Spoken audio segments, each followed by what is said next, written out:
So what women do is they can be oppressive, and as we've seen with fathers' rights, they are being oppressive, but they will never even think of themselves as being oppressive. They won't even imagine that they're being oppressive, because in their mind, in their world, they're victims, and they're still victims. Before the first Reform Act in 1832, roughly 1 man in 10 had the right to vote. After 1867, the time of the second Reform Act, this figure rose to 4 in 10, as the amount of property you needed to qualify was reduced. More men qualified, but most men were still disenfranchised, principally because only 1 man in any one household was allowed to vote, denying any resident sons and brothers. From 1918, all women over the age of 30 could vote, and all men over the age of 21. Then, finally, absolutely equal rights to vote were introduced with the Equal Franchise Act of 1928.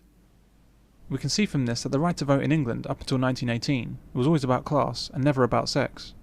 Only the 10-year period between 1918 and 1928 could legitimately be claimed to be discriminatory on the basis of sex. In the present day in the UK, men must work to age 65 to qualify for the full state pension. Women need only work to age 60. This has been the case since 1950 and will not be equalised at age 65 until the year 2020.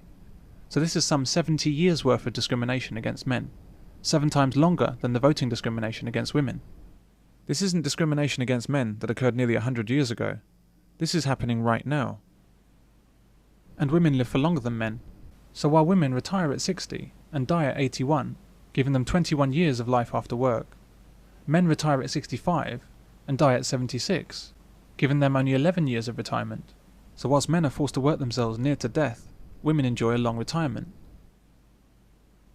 And what's our main concern about this situation?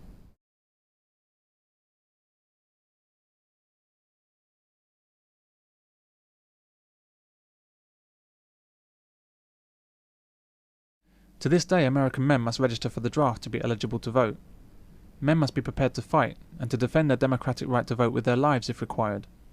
However, women have no such obligation. How can all this be happening in a male-dominated society?